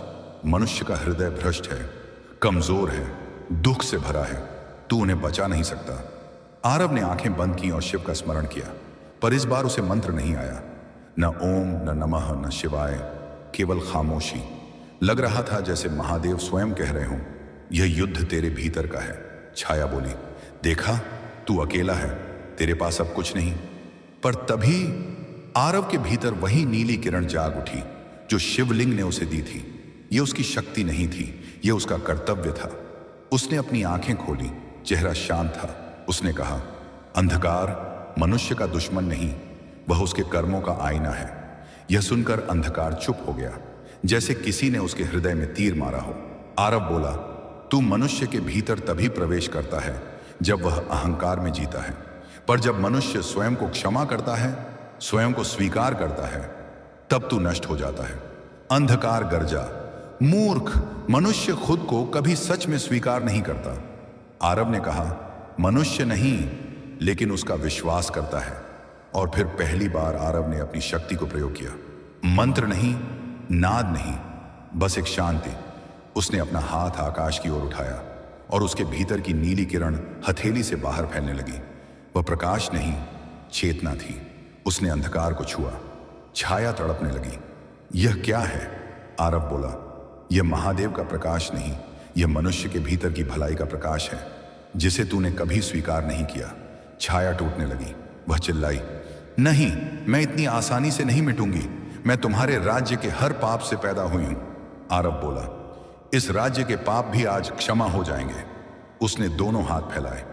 नीली किरण हजारों दिशाओं में फैली। पूरा आकाश नीला हो गया। अंधकार जलने लगा, टूटने लगा। धीरे धीरे वह विलीन होने लगा, जैसे बर्फ सूर्य में पिघल रही हो। अंत में छाया ने अंतिम चीख लगाई, आरव, यह युद्ध खत्म नहीं होगा। जब तक मनुष्य में दुख है, मैं लौटती रहूंगी। और वह पूरी तरह मिट गई। आकाश साफ हो गया। लोग जमीन पर गिर पड़े, आंखों से आंसू बहते हुए। राजा ने आरव के पैरों में गिरकर कहा, आज राज्य नहीं, मानवता बच गई। आरव ने उसे उठाया और कहा, मुझे मत पूजो। यदि तुम मुझे पूजोगे तो छाया फिर लौट आएगी। महादेव केवल विनम्र मन में रहते हैं। पूरे राज्य में यह घटना फैल गई। लोग कहने लगे, आरव अवतार है। पर आरव ने कहा, मैं अवतार नहीं, मैं केवल एक चेतावनी लेकर आया हूं। जहां अहंकार होगा, वहां अंधकार जन्म लेगा। और यही आरव की अगली परीक्षा थी, क्योंकि संसार अब उसे भगवान बनाने वाला था। मगर वह जानता था, मनुष्य को भगवान बनाना अंधकार का सबसे बड़ा जाल है। देवकुंड में वह रात किसी दिव्य उत्सव की भांति थी। लोग अपने घरों के बाहर दीपक जलाए बैठे थे, क्योंकि उन्होंने पहली बार आकाश को इतना शांत, इतना निर्मल और इतना कोमल देखा था। बच्चे नंगे पांव मिट्टी में दौड़ रहे थे और कहते जा रहे थे, देखो देखो, आज तो तारे भी हंस रहे हैं। पर मंदिर की ऊंची सीढ़ियों पर खड़े आरव के मन में न कोई उत्साह था, न विजय का अहंकार। उसे महसूस हो रहा था कि अंधकार का केवल एक रूप समाप्त हुआ है। उसका बीज अभी भी संसार में जीवित है। गुरुदेव विशाल महाराज ने उसके कंधे पर हाथ रखा और बोले, आरव, तेरा चेहरा बता रहा है कि तू चिंतित है, जबकि पूरा राज्य आज तेरे प्रकाश से धन्य हुआ है। आरव ने शांत स्वर में कहा, गुरुदेव, मैं चिंतित इसलिए नहीं हूं कि अंधकार शक्तिशाली था। मैं चिंतित इसलिए हूं कि लोग मुझे ही प्रकाश का स्रोत समझने लगे हैं, जबकि मैं केवल माध्यम हूं। आदमी जब किसी मनुष्य को ईश्वर बना देता है, वहीं से नया अंधकार जन्म लेता है। विशाल महाराज मुस्कुराए और बोले, यह बात बहुत कम लोग समझ पाते हैं, पर मेरी एक बात ध्यान रखना, ईश्वर उस व्यक्ति को और कठिन परीक्षाएं देता है जिसे वह अपने काम के योग्य समझता है। शायद अगली परीक्षा की आहट तुझे इसलिए सुनाई दे रही है। आरव चुप रहा, पर उसकी आंखों में गहराई बढ़ गई। कुछ दिनों में देवकुंड में दूर दूर से लोग आने लगे। कोई बीमार था, कोई दुखी था, कोई कर्ज में डूबा था, कोई पारिवारिक झगड़ों से परेशान था। वे मंदिर की सीढ़ियों पर बैठते और कहते, महादेव के पुत्र आरव से मिलना है। आरव यह सुनते ही कहता, मैं किसी का पुत्र नहीं, केवल उन्हीं का सेवक हूं। पर लोगों की भीड़ जैसे सुनना ही नहीं चाहती थी। वे उसके चरण छूने लगते, उसके सामने झुकने लगते, उसके चेहरे में ईश्वर का प्रतिबिंब देखने लगते। गुरुदेव कई बार समझाते कि किसी मनुष्य की वंदना नहीं करनी चाहिए, पर भीड़ की आस्था जब अज्ञान बन जाती है तब वह दिशा खो देती है। एक दिन तो हद ही हो गई जब शहर से एक व्यापारी आया और बोला, महादेव आपको आदेश दें तो मेरी बेटी की बीमारी दूर हो जाएगी, आप बस उस पर हाथ रख दीजिए। आरव ने कहा, मैं उपचार करने वाला नहीं, तुम मंदिर में आरती करो, धैर्य रखो। पर व्यापारी नाराज हो गया। उसने कहा, अगर तुम नहीं कर सकते तो लोग तुम्हारी शक्ति के बारे में झूठ ही कहते होंगे। मैं यहां व्यर्थ आया। गुरुदेव ने यह सुना तो बोले, बात यह नहीं कि आरव नहीं कर सकता, बात यह है कि वह करेगा नहीं। मनुष्य का दुख देवता कम करते हैं, मनुष्य नहीं। व्यापारी चुप हो गया, पर भीड़ में फुसफुसाहट फैल गई। लोग कहने लगे, शायद आरव की शक्ति घट गई है, शायद उसे डर है कि कोई परीक्षा ले लेगा तो सच सामने आ जाएगा। यह फुसफुसाहट अंधकार की बीज जैसी थी जो धीरे धीरे फैलने लगी। आरव इस सब को भीतर ही भीतर अनुभव कर रहा था। मनुष्य प्रकाश से अधिक चमत्कार को चाहता है। उसके लिए भक्ति नहीं, परिणाम महत्वपूर्ण है। पर एक रात कुछ ऐसा हुआ जिसने राज्य ही नहीं, स्वयं आरव की चेतना को हिला दिया। आधी रात के समय मंदिर की घंटी अचानक अपने आप बज उठी। हवा कांपने लगी, पक्षी पेड़ों से उड़कर आसमान में चक्कर काटने लगे। गांव में हर घर का दीपक एक साथ बुझ गया। पूरा देवकुंड काली स्याही की तरह अंधकारमय हो गया। आरव तुरंत मंदिर की ओर दौड़ा। गुरुदेव पहले से वहां पहुंच चुके थे। दोनों ने शिवलिंग की ओर देखा तो पाया कि शिवलिंग के मध्य से काले धुएं की पतली रेखाएं उठ रही थीं। गुरुदेव कांपते हुए बोले, यह सामान्य छाया नहीं, यह चेतावनी है। आरव ने अपनी आंखें बंद की और धुएं को महसूस किया।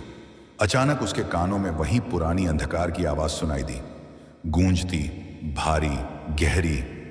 तुमने मुझे रोका था आरव, पर तुम मुझे मिटा नहीं सके। मैंने कहा था ना, जब तक मनुष्य के भीतर भ्रम है मैं लौटता रहूंगा। और इस बार मैं अकेला नहीं हूं। आरव ने आंखें खोली, पर धुआं गायब था। पर गुरुदेव ने महसूस कर लिया था कि यह केवल शुरुआत है। अगले दिन देवकुंड में एक और असामान्य घटना हुई। गांव के बाहर एक बूढ़ा साधु मिला, जिसे लोग बेहोशी में पड़े देखकर मंदिर ले आए। उसकी सांसें धीमी थीं, उसका शरीर धूल से भरा हुआ था और कपड़े फटे थे। उसके गले में रुद्राक्ष था, पर उसके माथे पर 3 रेखा की जगह 5 काली रेखाएं बनी थीं। गुरुदेव घबरा गए। उन्होंने कहा, 5 रेखाएं? ये तो काली तप शक्ति का निशान है। ये साधारण साधु नहीं, ये वह है जिसने शिव तप नहीं, विनाश तप साधा है। आरव ने साधु की नाड़ी को छुआ और उसी क्षण एक काला कंपन आरव की भुजाओं में दौड़ गया। वह तुरंत पीछे हट गया। गुरुदेव बोले, आरव क्या देखा तुमने? आरव ने धीरे धीरे कहा, यह साधु नहीं, यह किसी और शक्ति का पात्र है। इसके भीतर किसी ने अंधकार स्थापित किया है। तभी अचानक साधु की आंखें खुली। उसकी आंखें पूरी तरह काली थीं, कोई सफेदी नहीं, कोई पुतली नहीं। उसने एक ही बात कही, महादेव का प्रकाश इस बार नहीं जीत पाएगा। इस बार अंधकार किसी साधना से नहीं, किसी दरार से जन्मा है। आरव ने शांत स्वर में पूछा, कौन सी दरार? साधु जोर से हंसा और बोला, मनुष्य के विश्वास की दरार। तुम्हें लोग ईश्वर मानने लगे हैं और यही तुम्हारा पतन होगा। यह सुनकर गुरुदेव सन्न रह गए।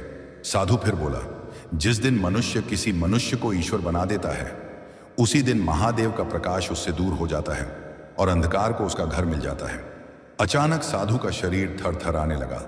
उसका चेहरा विकृत होने लगा। गुरुदेव चिल्लाए, आरव पीछे हटो, पर आरव वहीं खड़ा रहा।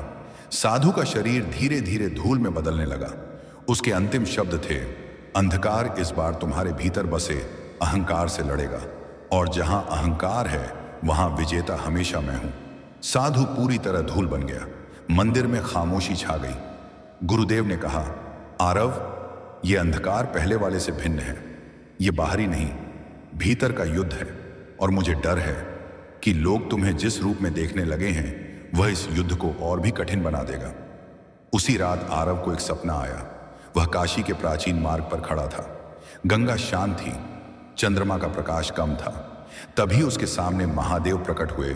कोई चमक नहीं, कोई आभा नहीं, बस एक साधारण भेष में, पर आवाज वही जो संसार की जड़ें हिला सके। उन्होंने कहा, आरव, मेरा काम कभी समाप्त नहीं होता, और न मेरे दूतों का।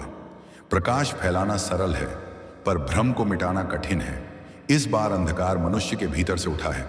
इसे मंत्रों से नहीं, सत्य से हराया जाएगा। आरव ने पूछा, प्रभु, कौन सा सत्य? महादेव बोले, जो मनुष्य को समझ नहीं आता, यह कि प्रकाश बाहर नहीं, भीतर है। यदि मनुष्य तुम्हारे आगे झुकता है तो वह मुझसे दूर हो जाता है, और जब वह मुझसे दूर होता है वहीं से अंधकार जन्म लेता है। तुम उन्हें यह याद दिलाओ कि प्रकाश तुमसे नहीं, उनसे है। सपना टूटा। आरव रात भर सो नहीं सका। अगली सुबह जब वह मंदिर के बाहर आया तो भीड़ पहले से कहीं अधिक थी। लोग आरव आरव चिल्ला रहे थे। महिलाएं उसके नाम से जल चढ़ा रही थीं। बच्चे उसकी मूर्ति मिट्टी में बना रहे थे। यहां तक कि कुछ लोग उसके नाम का मंदिर बनाने की बात कर रहे थे। यह देखकर गुरुदेव भयभीत हो गए और बोले, आरव, यह ठीक नहीं है। पर भीड़ सुनने को तैयार नहीं। तभी अचानक राज्य के दक्षिण कोने में जमीन हिलने लगी, जैसे कोई विशाल शक्ति पृथ्वी के नीचे चल रही हो। पक्षी पागलों की तरह उड़ने लगे। हवा में धूल भर गई और दूर से एक काली लपट उठी जो आकाश को छूने लगी। आरव ने महसूस किया, अंधकार ने पहला कदम उठा लिया है, और यह युद्ध अब केवल शिव और छाया का नहीं, मनुष्य और उसके भ्रम का है। दक्षिण दिशा में उठती काली लपट मानो किसी प्राचीन दानव की गर्जना थी। पूरा देवकुंड जैसे उस आवाज से कांप गया। लोग एक दूसरे का हाथ पकड़े मंदिर की ओर भागने लगे। बच्चे रोने लगे। महिलाएं घबराहट में हर हर महादेव जपने लगीं। लेकिन आरव उस लपट को देखते हुए एक अनोखी स्थिरता में खड़ा रहा, जैसे उसके मन में पहले से इस क्षण का संकेत था। गुरुदेव उसके पास आए और बोले, आरव, यह वही शक्ति है जिसकी चेतावनी साधु दे गया था। यह कोई साधारण अंधकार नहीं, यह मनुष्य की भूली हुई गलतियों की छाया है। वह छाया जो मनुष्य के भीतर से जन्म लेती है और बाहर रूप धारण कर लेती है। आरव ने गहरी सांस ली और कहा, गुरुदेव, मैं जानता हूं कि यह युद्ध तलवार से नहीं होगा, मंत्रों से भी नहीं होगा। यह युद्ध मन के भ्रम से है, और जब तक लोग मेरे आगे झुकते रहेंगे तब तक यह छाया और मजबूत होती जाएगी। गुरुदेव चिंतित स्वर में बोले, पर भीड़ को कैसे समझाओगे? लोग विश्वास की जगह व्यक्ति को पकड़ लेते हैं। उनके लिए तुम अब महादेव का रूप बन चुके हो, और यही बात अंधकार को भोजन दे रही है। आरव ने कहा, यही तो मेरा पहला कदम होगा, उन्हें यह याद दिलाना कि मैं देव नहीं, मनुष्य हूं, और उनके भीतर का प्रकाश ही महादेव तक पहुंचने का मार्ग है। तभी मंदिर के बाहर एक बेचैन पुकार गूंजी। एक सैनिक घोड़े पर बैठा धूल धूसरित अवस्था में पहुंचा और चिल्लाया, महाराज ने संदेश भेजा है। राज्य के दक्षिणी पहाड़ फट रहे हैं। वहां से अजीब छाया निकलकर गांवों को निगल रही है। 3 गांव तो पूरी तरह खाली हो चुके हैं। लोग गायब हैं। कोई नहीं जानता कि वे जिंदा हैं या नहीं। यह सुनते ही भीड़ में चीखें उठने लगीं। लोग आरव से प्रार्थना करने लगे कि हमें बचा लो, अपनी शक्ति का प्रयोग करो। आरव ने हाथ उठाया और कहा, मेरी शक्ति नहीं, महादेव की कृपा तुम्हें बचाएगी, लेकिन उनके पास पहुंचने के लिए तुम्हें अपने भ्रम त्यागने होंगे। भीड़ कुछ समझी, कुछ नहीं समझी।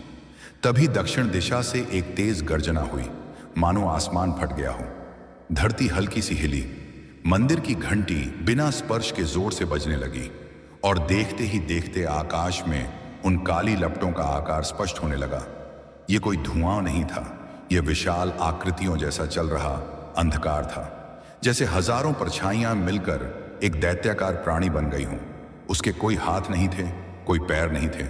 वह बस एक विशाल जीवित साया था जो वातावरण को चूस रहा था।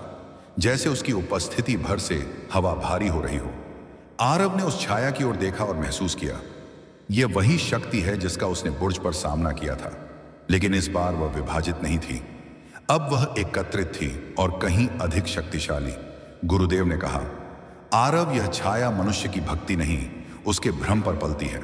इसे नष्ट करने का एक ही तरीका है, लोगों को सत्य का प्रकाश दिखाओ ताकि उनका झुकाव तुमसे हटकर महादेव की ओर लौट आए। तभी भीड़ में से एक स्त्री आगे आई। उसकी आंखें लाल थीं। वह रोते हुए बोली, कृपया आरव, कृपया हमें छोड़कर मत जाना। तुम ही हमारी आशा हो। मेरे बच्चे बीमार हैं, मेरी फसल बर्बाद हो गई है। अगर तुम नहीं रहोगे तो हमारा कौन रहेगा? फिर उसके पीछे दर्जनों लोग चिल्लाने लगे, तुम हमें मत छोड़ो, तुम हमारे महादेव हो, तुम हमारे रक्षक हो, हम तुम्हारे बिना विनाश में डूब जाएंगे। ये शब्द सुनकर आरव की आत्मा कांप गई, क्योंकि ये वही शब्द थे जिनसे अंधकार बनता है। मनुष्य का भय, उसका आश्रय किसी मनुष्य में ढूंढना, यही वह दरार है जिससे छाया जन्म लेती है। छाया की गर्जना और तेज हो गई, जैसे वह लोगों की इस बात से और शक्तिशाली हो रही हो।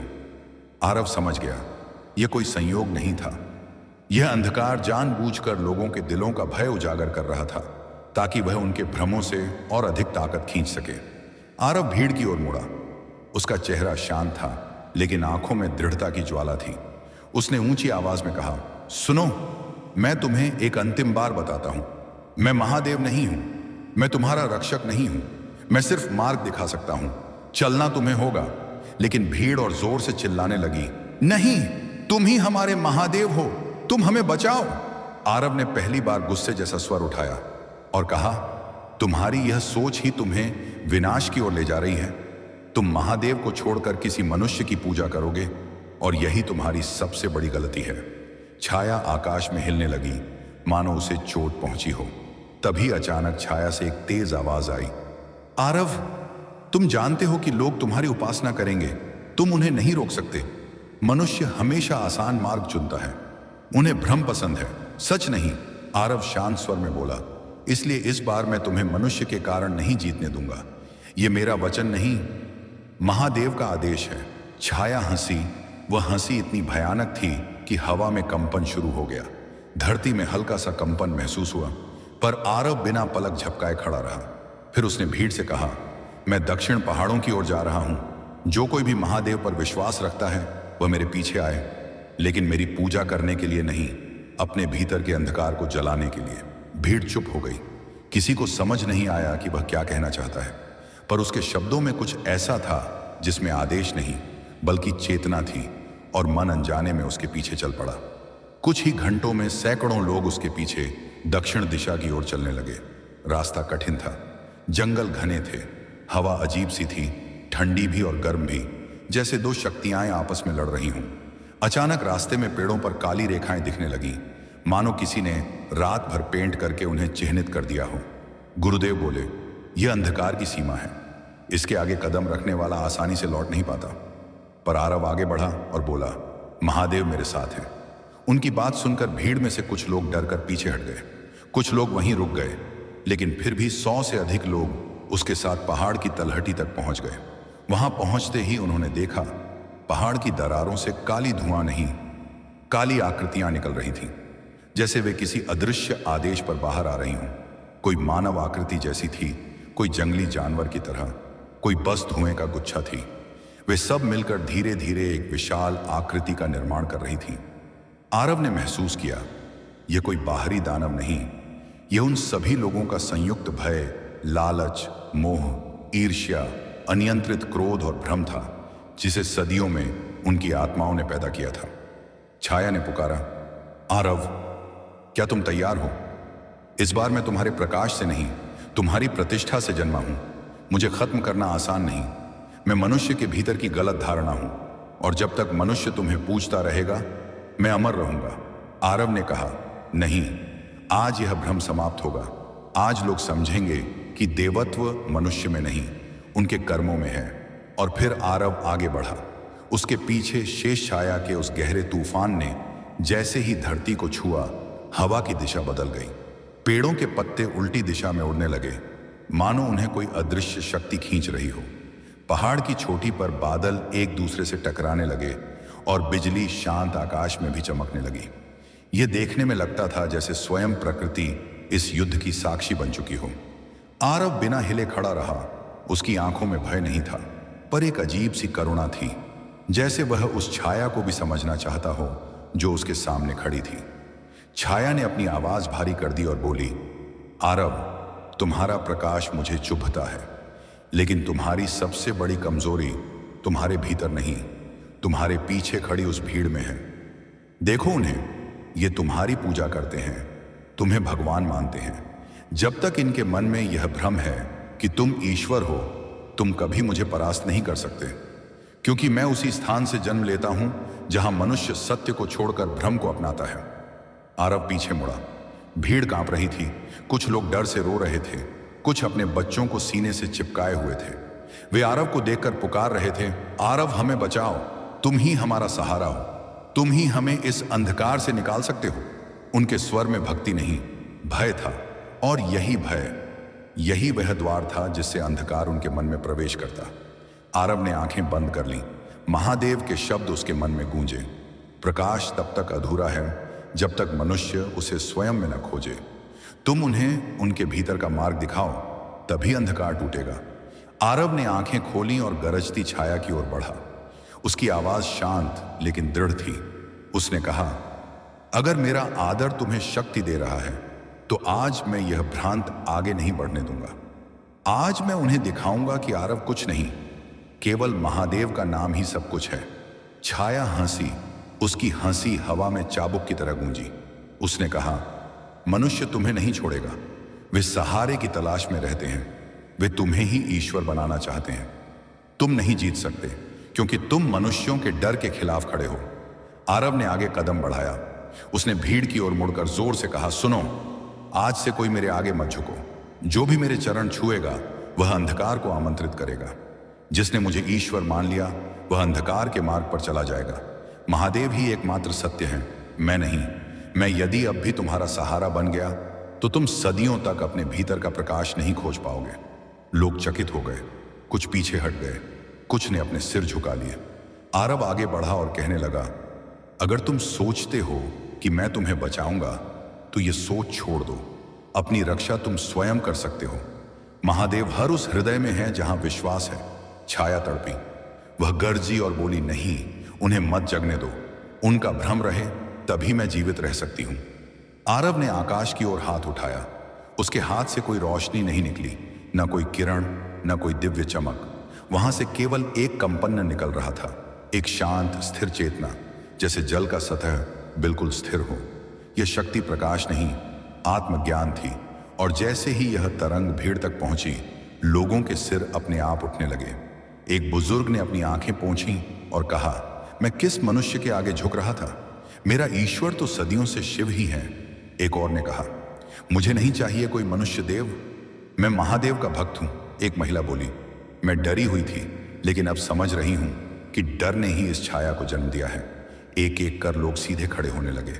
उन्होंने अपने हाथ जोड़कर ऊपर आकाश की ओर देखा, किसी मनुष्य की ओर नहीं, किंतु शिव की ओर। भीड़ में जैसे हजारों वर्षों का बोझ एक ही क्षण में गिर गया हो। छाया पीछे हट गई। वह गुर्राई और बोली, ये क्या कर रहे हो तुम? आरव ने शांत स्वर में कहा, मैं तुम्हारी जड़ पर वार कर रहा हूं, मनुष्य के भ्रम पर। छाया तड़पने लगी, उसका आकार डगमगाने लगा, हवा में उसका फैलाव कम होने लगा।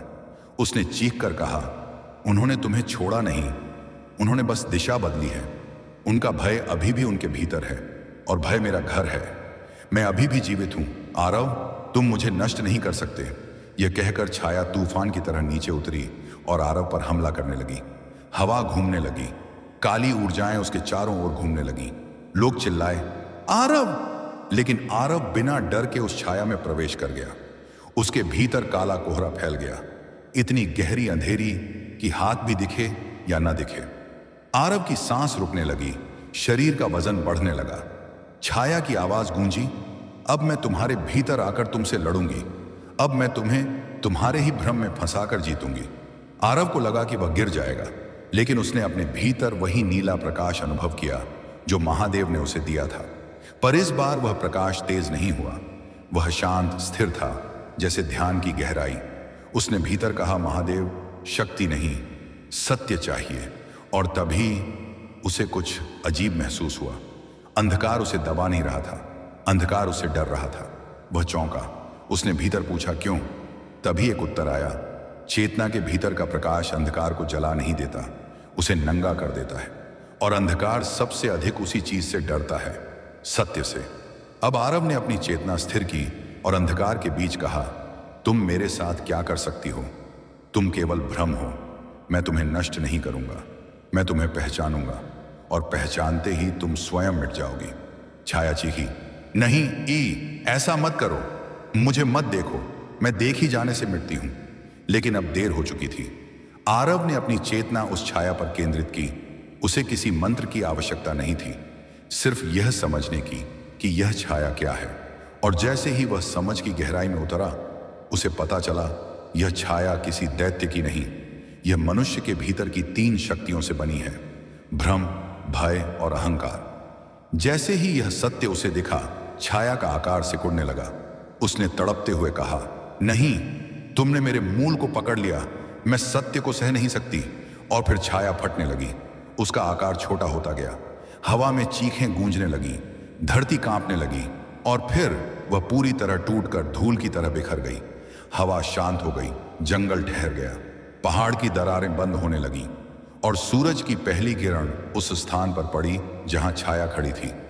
भीड़ ने देखा, आरव अकेला खड़ा है, शांत है, उसकी आंखें बंद हैं।